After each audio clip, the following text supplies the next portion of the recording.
بسم الله الرحمن الرحيم. الحمد لله رب العالمين، والصلاة والسلام على خير خلق الله محمد وعلى آله وأصحابه الكرام وتابعهم بإحسان إلى يوم الدين. ربنا أرنا الحق حقا وارزقنا اتباعه، وأرنا الباطل باطلا وارزقنا اجتنابه. ربنا آتنا في الدنيا حسنة وفي الآخرة حسنة وقنا عذاب النار. ئێمە دارانی بەڕێز و خۆشەویست بیسەرانی بەڕێزی ڕادیۆ دەنگی ڕووناکی سڵاو و مهرەبانی خوای پەروەردگار بەسەرتانەدا بارێ. خۆشحاڵم لە بەرنامەیەکی نوێی سەدای عاریفان بە خزمەتان ئەگەمەوە. ئێمە دوو بەرنامەیە باسی ئەوەکەین کە کەسی موسڵمان پێویستە عیرفانیەکانی لە ئەصحابی ڕەسوڵ الله صلی الله عليه وسلم وەربگرێ و سەرچاوە بگرێ. ئەصحابی ڕەسوڵ الله صلی الله عليه وسلم باشترین نموذەجێکن بۆ ئێمە کە بتوانین لە بابەتە عیرفانیەکانە لیان نزیک ببینەوە. ئێمە لە دوو تاری پێشوماندا و دوو بەرنامە پێشوماندا باسی دوو لە هاوڵانی پێغەمبەری خوا صلی الله عليه وسلم کردومانە کە یەکیشیان بریتێ لە عەبدوڵڵای کوڕی زوبەیر عابیدی ئەم ئومەتە حەواری پێغەمبەری خوا صلی الله عليه وسلم، و یەکیشیان بریتێ لە ئەزهەدی ئەم ئومەتە کە بریتێ لە ئەبی ذەڕی غیفاری ڕەزا و ڕەحمەتی خوای لێبێ. ئەمڕۆ لە خزمەتانە باسی یەکێکتر لە کەڵە پیاوەکان کە بریتێ لە عەبدوڵڵای کوڕی مەسعود ڕەزا و ڕەحمەتی خوای لێبێ قاریئی ئەم ئومەتە ئەچینە خزمەتی و شوێن ئەسراری ئەم ئومەتە کە پێغەمبەری خوا صلی الله عليه وسلم زۆر ئەوصافی کردو ئەچینە خزمەتی بۆ چەند بوارێک لە بوارەکانی معریفەتی ئێو بەخوا جەل جەلالوه و ناسینی ئەو لای فکری ئیبن مەسعود چۆن بووە مەسەلەی ناسین و ئایا ئەو کەسانی کەوا ئەبنە عاریف بەخوا مەرجە کە هەموو عەبدایەتی و تاعەتەکانیان جێبەجێکەن و کاملی بوارەکانی عیبادەتیان تیابێ یانە بە ئەندازی پێویست. خۆشەویستانم پاش ناوبڕێگیەمەوە خزمەتان خۆشەویستانم، عەبدوڵڵای کوڕی مەسعود خۆشترین ژیان ئەوەیە کە ئینسانی موسڵمان لە خزمەت هاوڵانە بەسەری ئەبات. وەڵڵاهی کە کەسی موسڵمان ئەچێتە خزمەت ئەم هاوڵانە هەستەکە ژیانیان لەگەڵ پێغەمبەری خوا صلی الله عليه وسلم ژیانێکی زۆر نازدار بووە و هەر کەسێک زۆر حیاتیان ئەخوێنێتەوە هەستەکە خۆشی لەگەڵ ئەوانە ئەژی، هەستەکە ژیان لەگەڵ ئەوانە بەسەر ئەبا. خۆشەویستانم، عەبدوڵڵای کوڕی مەسعود کەسێکە کە عەبدێکە لە عەبدەکان کە خەریکی شوانیە لە دۆڵەکانی مەککە پێغەمبەری خوا صلی الله عليه وسلم لەگەڵ ئیمامی ئەبوبەکر کاتێکەوە ئەیبینن پێی ئەڵێ پێغەمبەری خوا صلی الله عليه وسلم ئەی غوڵام ئایا شیرت لەلایە؟ ئەڵێ من شیرم لایە بەڵام مؤتەمەنم ناتوانم ئەم شیرە ببەخشم چکە من خاوەنی ئەم مەڕانە نیم. کەسێک خاوەنیانە کە عوقبەی کوڕی ئەبی موعەیڵە پێغەمبەری خوا صلی الله عليه وسلم وتی ئەی یەکێک لە مەڕەکان کە نەزابێت و هیچ نێرینەیەک نەچوو بێتە لای واتە ئاوس نەبێت هەتا مەڕێک لەو مەڕانە، وتی بەڵێ مەڕێکم لەو مەڕانە هەیە و هێنای بۆ خزمەت پێغەمبەری خوا صلی الله عليه وسلم. ئەویش پێغەمبەری خوا صلی الله عليه وسلم دەستی هێنا بە گوانی مەڕەکە و دەستی کرد هەندێک کەلیماتی خوێند. سبحان الله، لە پێش چاوی عەبدوڵڵای کوڕی مەسعود یەکسەر گوانی ئەم مەڕە گەورە بوو، پڕ بوو لە شیر. پێغەمبەری خوا صلی الله عليه وسلم شیرەکەی دۆشی، خۆی و ئیمامی ئەبوبەکر لیان خواردەوە و بەشی عەبدوڵڵایان دا و دواتریش ئەمری کرد فەرمووی بە گوانەکان بچنەوە شوێنی خۆتان. سبحان الله، وشک بوونەوە وەکو خۆیان لێ هاتەوە. عەبدوڵڵا زۆر سەری لەمە سوڕما، لاوێکی زۆر جوان بوو، زۆر عەجایبی لێ هات. ئەمە چی بوو؟ فەرمووی ئەلەم کەلیماتانم فێر بکە. پێغەمبەری خوا صلی الله عليه وسلم سەیری کرد، زەردەخەنەیەکی بۆ کرد، دەستی هێنا بە سەریە، دەستی هێنا بە سنگیە، فەرمووی تۆ ئینەکە غولەیم معلم، تۆ غوڵامێکی بچکەڵەی کە زۆر زووشت فێر ئەکرێت و فێر ئەبی. اینجا پێغەمبەری خوا صلی الله عليه وسلم وازی لێ هێنا و ڕۆشت. ئیتر نورێک لە دڵی عەبدوڵڵای کوڕی مەسعود دروست بوو، ئارامی لێ بڕا، هەتا وەکو ئێوارەی بەسەرا هات و مەڕەکانی هێناوە بۆ خاوەنەکەی. اینجا ڕای کرد بەرەو مەککە، ئەگەڕا بە دوای پێغەمبەری خوا صلی الله عليه وسلم هەتا دۆزیەوە و زانی کە ئەمە پێغەمبەرە. ئیتر موسڵمان بوونی خۆی لە بەردەمیە ئیعلان کرد، بوو بە شەشەمین کەسێکەوە ئیمانی هێنا. اینجا ئەصحابی ڕەسوڵ الله صلی الله عليه وسلم هەموو کۆبوونەوە وتیان وەڵڵاهی قەت قوڕەیش ئەم قورئانەی نەبیستووە، ئەی هاوار کەس نییە کەس جورئەتی ئەوە ناکە ئەم قورئانە بە گوێ ئەوانە بدا. خۆزگە کەسێکە بوو بەگوێی ئەوانە ئەدا و عشرەتێکی ئەبوو لە پشتەوە پشتی ئەگەر بۆی ئەوان نەتوان ئازاری بدەن. ئەوە بوو عەبدوڵڵای کوڕی مەسعود هەندێک قورئانی خوێند. اینجا بسم الله سوورەتی ڕەحمانی هەندێک لەبەر کرد و سێری کرد، وتی یا ڕەسوول الله صلی الله علیه وسلم من ئەڕۆم چوو لەناو مەکەیە لە پەنای کەعبەیە دەنگی هەڵبڕی بە سەوتێکی زۆر جوانی خۆش دەستی کرد بە خوێندنەوە. خەڵکەکەش عەجایب بەلایەنەوە وتیان ئیبنی ئوبی مەعبەدەوە چی ئەڵێ، هەمویان بێدەنگ بوون، دوای گوێیان گرت سێریان کرد ئەمە قورئان ئەخوێنێ. اینجا هەمویان تووڕە بوون وتیان ئەمە ئەوەی موحەممەد ئەخوێنی، هەڵسان بۆی لێدانێکی زۆر باشیان کرد. ئەویش هەر قورئانی خوێن هەتاوەکو تەواو ماندویان کرد، ئازاری زۆری پێگەیشت. اینجا وازی لە قیرائەتەکە هێنا، ئەوانش گومانیان نەما ئەوەندەیان لێدا وەکو بوراویان لێ کرد ویان زانی مردووە. اینجا بەجێیان هێشت ئەصحابی ڕەسوول الله صلی الله عليه وسلم چون هێنایان بۆ خزمەتی پێغەمبەری خوا صلی الله عليه وسلم، وتیان ئەوە ئێمە لەو شتە ئەترساین کە ئاوات لێ بکەن ئەی عەبدوڵڵا. فەرمووی والله ئەعدای خوا زۆر بچووکن لە پێش چاوم، والله ئەگەر ئێوە ئەمر بکەن ئێستا ئەسمەوە جارێکتر بە گوێیانە ئەدەمەوە. وتیان نانا بەسە ئەوەی کە ئێمە ئەمانویست جێبەجێ بوو. عەبدوڵڵای کوڕی مەسعود یەکەمین کەسێکە کە قورئانی بە گوێی کافرانە دابێ بەو سەوتەوە بۆ شێوازەی کە پێغەمبەری خوا صلی الله عليه وسلم ئەفەرمێ ئەگەر هاتوو من سره ئەن یەقرأ القورئان غضا كما أنزل، كهر كسي بي خوش القرآن أبو شوازة بخوانا كهاتو تخوارو لين جبرائيل فليقرأه على قراءة ابن أم معبد باب الشوازي عبد الله كوري مسعود قرآن بخوانا. حتى في غمري خواه صلى الله عليه وسلم زور حزي أكل يوه لدنجي بقري روشي كان في غمري خواه صلى الله عليه وسلم فرمي اقرأ علي عبد الله وتي يا رسول الله شون من القرآن بسرتويا بخوانم كاتي قرآن بسرتويا هاتوا. فرمي من حزأكم لغير خمو جملة قرآن بي سورة النساء دس بيكرد أي خوان حتى قيشتا أم آية بيروزة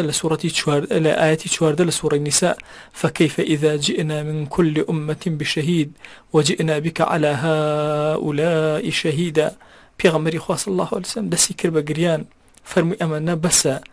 أما لا بخاريان روايات كرا وأم فرمايشتا كاتي قيشتا أم آياتي كا خواهي قور أفرمي همو أمتك شهيدك ما مهناردو توج أي بيغمري خواه صلى الله عليه وسلم شاهدي وشهيدي بسر أم أمتوا شاهدي بسر أم أمتوا كتوان أم قرآن ورقران شوان كاري بي أكن. بيغمري خواه صلى الله عليه وسلم عبد الله كوري مسعودي زور خوش أويست و حزي أكر جوال لدنجي بقري دنجي نازداري أم بويا آوا عبد الله كوري مسعود بين قرآن بسر بيغمبري خواه صلى الله عليه وسلم أخواني. أفرمي عبد الله كوري مسعود أفرمي حفتا سورة قرآن لزماني بيغمبري خواه صلى الله عليه وسلم ورقد لدمي مباركي بيغمبري خواه صلى الله عليه وسلم. اشتك من هي مسألة الروايات العلم بالمشافهة بينين دمي يكتري زور قرنجة كعبد الله كوري مسعود رضي الله رحمة خواه اللي بأفرمي دميان زمانيانم يعني سيري زماني بيغمبري خواه صلى الله عليه وسلم أكرت بزام شون إخوانته قرآنك أهوا بيخوان موا وأو رواياتانش كأكرين لمسألة قرآن أو إجازة سنداني كأدرين هم مشافهة لمسألة قرآن بيويس مشافهة أو كسدمي أو كسببيني ببيني بزانة شوني إخوانته جوي ليبي أو تا عبد الله كوري عباس أفرمي دو جار لخزمة بيغمبري خواه صلى الله عليه وسلم يوما لقرآن قرت ولقل ما عبد الله كوري مسعود آماده أبو وهندي جار عبد الله كوري مسعود لقرآن هندي أنوسيو. عبد الله كوري مسعود رضا ورحمتي خواه لبي يكيك بلو حاول برزانيك زور هولي أدا لخواه وخوي نزيكاتو زور هولي أدا مطابقي فرمايشتكاني بيغمري خواه صلى الله عليه وسلم بكاد يسير معه حيث سار لكيو برشد يا بيغمبر صلى الله عليه وسلم أو شوين يكتو له الرشد يخدم النبي يلبسه نعله خزمتي بيغمبر صلى الله عليه وسلم أكرد هند جار نعل كان يكرد بي مباري بيغمبر صلى الله عليه وسلم ويوقظه إذا نام پێغەمبەری خوا صلی الله علیه وسلم بخەوتە ئەو خەبەری ئەکردەوە کاتێک کە ئەویست خۆی بشوە ئەو ستری بۆ ئەکرد و پەردەیەکی بۆ ڕائەگرت بۆی کەس نەیبینێ پێغەمبەری خوا صلی الله علیه وسلم هەمیشە لە خۆیەوە نزیکی ئەکردەوە فەرمووی إذنك علي أن يرفع الحجاب فەرمووی ئەی عەبدوڵڵا ئیذن بە تۆ ئەدەم کە تۆ بێ حیجاب بەرزکەیتەوە تۆ بیتە خاوەنی نهێنیەکانی من ئەن تەستەمیع سەوادی ڕێت ئەدەم کە گوێ بگری لە نهێنیەکانی من حتا ئەو کاتێکەوە ڕێت لێ ئەگرم تۆ گوێ بگرە تۆ جوان لەگەڵ ئەم نهێنیانەی منە بژی بۆیە پێغەمبەری خوا صلی الله علیه وسلم ئەوەندەی نزیک ئەکردەوە زۆر کات بە صاحبی سەواد بە صاحبی نهێنیەکانی پێغەمبەری خوا صلی الله علیه وسلم ئەناسرا و هەندێک جار بە صاحبی سیواکەی پێغەمبەری خوا صلی الله علیه وسلم هەڵئەگرت پێغەمبەری خوا صلی الله علیه وسلم مژدەی بەهەشتی دابوویە ئەگەر ئەی فەرموو ئەگەر بمامە ینی بمویسایە کەسێ لە پشتی خۆم دانێم کە يعني مؤمرا أحدا من غير مشورة ببي مشورة ما دانا كسك دانم أمرم أكرك ابن أم معبد لدواي خوم دابن ريو بكرة خليفي مسلمانان إنجا أو فرموي تمسكوا بعهد ابن مسعود لقل ابن مسعود دز بقرن بعهدي أو ببيماني أو دز بقرن بيماني كدائي وجيب جيكن إنجا عبد الله كوري مسعود رضا ورحمتي خوي لبي يعني فرماشتك هي زور ضلي خوي خوش كرد وضلي مش خوش كاد أفرمي رضيت لأمتي ما رضي لها ابن أم معبد رازم بهرشتي وأمتك كعبد الله كوري مسعود بير رازي بي سيري أم سماحتك كبيغمري خواه صلى الله عليه وسلم أي داتي جا خوش بيستانا أويك أمي سرنجنا راكيشم لم بسر هاتي عبد الله كوري مسعود بو بابا عرفانيك لبابا برنامج صدى عارفانا أويك إما وا تصورنك إن كسك عارف بو أبي هرشي عبدايتي كان جيبجي كردبن حموشتكاني طاو كردبن نا مسألة عبدايتي كان وكو رسق وايا خوش ويستانم جاري واهي كسيك رزقي لذكري زورا هي كسيك رزقي للدعاء زورا هي كسيك كتير نخي رزقكي لقرآن خاني زورا هي كسيك للرجوي زورا هي كسيك للشونيجي زورا هي هر كسي خوا رزقي كي أداتي سيدي أمها ولا برزة كان كيجيك لأولياء خوا ومبشرة بجنة وبهشت دي قد بدن بزانا كبيغمري خوا صلى الله عليه وسلم يعني شون وصفي أم كسمان بوأكا روشي كان غزوي أحد عبد الله يكون مسؤول زور ضعيف بو زور لاواز كار بو لا شيء زور لاواز بو أو بو هالقرابة دارك كاتيك قاتيان بيني أصحاب قاتي أو دباريك بو دسيان كربة بيكانين كقاتي كان بيني زور باريك بو قاتي عبد الله يكون مسعود إن جاء بيغمري خوا صلى الله عليه وسلم فرمي ما تضحكون بشي بيكن والله لرجل عبد الله أثقل في الميزان يوم القيامة من أحد والله أم قاتل الناس كبتشو كان عبد الله زور قرسر لميزان خويا لرجل قيامتها لكيبي أحد كيبي سرسختو قوري أحد قاتل بتشو كان عبد الله لو كي وزوزو قرسرن بوي خوش بيستانم يعني عبد الله كوري مسعود لا شيء لا وازي يكيق لو شتاني كمثلا عبد الله ني اتواني زور جيبجي كمثلي بالرجوبون بو حركاتك بالرجو ابو اول دمان دو ابو لعبداتك كان يتر كم تربي اكرا بويا عبد الله كوري مسعود يكيق لو كسانيك وكل رواياتك اخوي افرمي كزور هولي أدا كم تر بالرجوع ني أتواني زور بالرجوع بلام طاعتكاني تري زور جورا أم دو قاتل بتشوكانا أوستان شو نيجي كي زوريان أكرد أم قاتل بتشوكانا لخزمة قرآن زور واستابون أم بياوا بلام للرجوع ني أتواني وكو أصحابي تر بالرجوع دي قد بدن خوش يستانم كابو إعمل باسي صداع عارفان دا تصور مكان أو كسيكا أبي تعارفي خوا أبي الهموشتيكا يكم بي نخير هەندێک شتەیە کە خۆی گەورە ڕزقەکەی ئەمی لەوە کەم کردوێتەوە بۆیە ئەبینی عەبدوڵڵای کوڕی مەسعود لە ڕۆژووە بەهێزنیە بەڵام لە قورئانە لە خلافەتە کە پێغەمبەری خوا صلی الله عليه وسلم ئیشارەتی پێ ئەکا یعنی لە مەسئلەی مشورەتە کە ئیمامی عومەر زۆر مشورەتی پێ ئەکا لە مەسئلەی ئیمامی عوثمان ڕەزا ڕەحمەتی خوای لێبێ لە زۆر شوێنە مشورەتی زۆر گەورەی پێ ئەکا ويكيك لو شتانيك لحياته أو زور إشي لسر أكرد وخزمتي أكرد أو بوك عەبدوڵای کوڕی مەسعود ڕەزا و ڕەحمەتی خوای لێبێ کوڕی نەبوو، کچی زۆر بوو، 9 کچی هەبوو. 9 کچ چۆن بەخێویان کە ئەوە بوو کاتی سەرەمەرگی لە جێیا کەوتبوو. عەبدوڵای کوڕی مەسعود ئیمامی عوثمان هاتە خزمەتی، فەرمووی تۆ ئەگەر ئەمر کەی بە تەبیبێکە بۆ بهێنین، فەرمووی الطبیب ئەمڕۆ ظەنی، خوایە کە تەبیب ئەوان لەگەڵ خوایە ژیاون، خوایە کە ئەو تەبیبە کوان ئەطیبا ئەو منی نەخۆش خستووە شیفاش لەلای ئەوە. اینجا عوثمان ڕەزا و ڕەحمەتی خوای لێبێ ئیمام فەرمووی دەی ئەبرم پێ بکە چیت ئەوێ بۆ ئەم کچانەوە بۆ هێن دەستە بەرکەم. فەرمووی والله من سوورەتێکم لە قورئان فێر کردوون، ئەمانە ئەوە لەگەڵ قورئانە ژیاون، والله گوێم لێ بووە پێغەمبەری خوا صلی الله عليه وسلم فەرموویەتی هەر کەس ئەو سوورەتە بخوێنێ قەت بێڕزقی ڕووی تێ ناکە. من قرأ سورة الواقعة لا تصيبه الفاقة أبدا، هر كسورة واقعة بخوانه قد توشي فقيرين به. من أم سورة فير كردون أدي قد بدن يعني تشون من الله كاني پروردئك لسر قرآن، يعني أي أكساني كوا كستان زورة منالتان زورة رسقتان كما بزانن أولياء خوات شونن، بزانن قورة بياوان شونن، ام بخومان همومان ام پێویستمان بەوەیە هەندێک جار لەگەڵ قورئانە لەگەڵ مناڵەکانمانە بژین. ئەفەرمێ من فێری سوورەتێکم کردوون، ئەم کچانە فێری سوورەتێک کردو قەت فەقیر ناکەون، ئەی ئیمام ئیشیان بە تۆ نییە، ئیشیان بە ماڵی تۆ نییە، ئەمانە خوا بە هیچ شێوازێک نایەڵێ، ئەمانە کەمی بە خۆیانەوە ببینن. ئەو بۆ عەبدوڵای کوڕی مەسعود ڕەزا و ڕەحمەتی خوای لێبێ وەفاتی کرد، عمری گەیشتە بۆ 6 ساڵ و لە بەقیعە نێژرا. اینجا کۆمەڵی فەرمایشتی زۆری لە پێغەمبەری خوا صلی الله عليه وسلم ڕیوایەت کردووە و لە هەندێک سەحابەی تر و لە هەندێک تابعینیشەوە ڕیوایەتی کردووە کە هەندێک جار طعن لە ڕیوایەتەکانی عەبدوڵای کوڕی مەسعود ئەدرێ ڕەزا و ڕەحمەتی خوای لێبێ. ئێمە بەڕاستی شەرمەندە ئەبین کاتێ باسی کەسانێ بکەین کە طعن لە هاوڵان بدەن و طعن لە فەرمایشتی ئەم هاوڵە بەڕێزانە بدەن، بەداخەوە ئەڵێم کە ئێمەی موسڵمان پێویستمان بەوەیە کە بە هیمەتێکی زۆر بەرزەوە لە فەرمایشتی ئەم گەورە پیاوانە بڕوانین. والله ئەمانە زۆر جوان لە قورئان گەیشتون. کێ ئەو کەسێک کە ئەمڕۆ ئەڵێ من خۆم لە قورئان تێئەگەم بەبێ تێگەیشتنی عەبدوڵای کوڕی مەسعود، بەبێ تێگەیشتنی ئیبن ئومی مەعبەد. خۆشەویستانم ئێمە هەمومان پێویستمان بەوەیە کە بە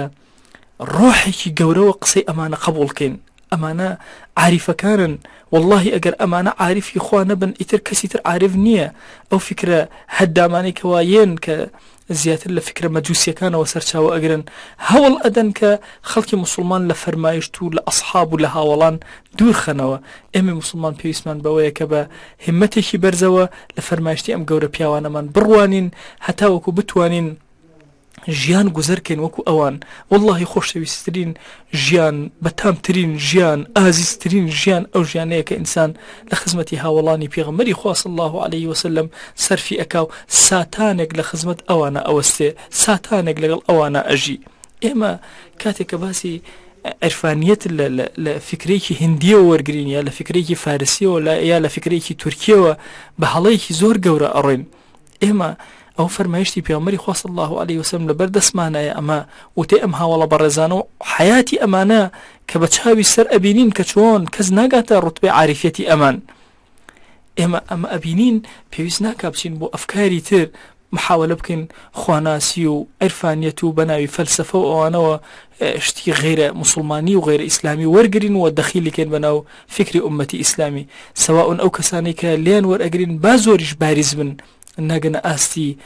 ئەصحابی پێغەمبەری خوا صلی الله عليه وسلم. بۆیە بابەتە عرفانیەکە زۆر گرنگە ئێمە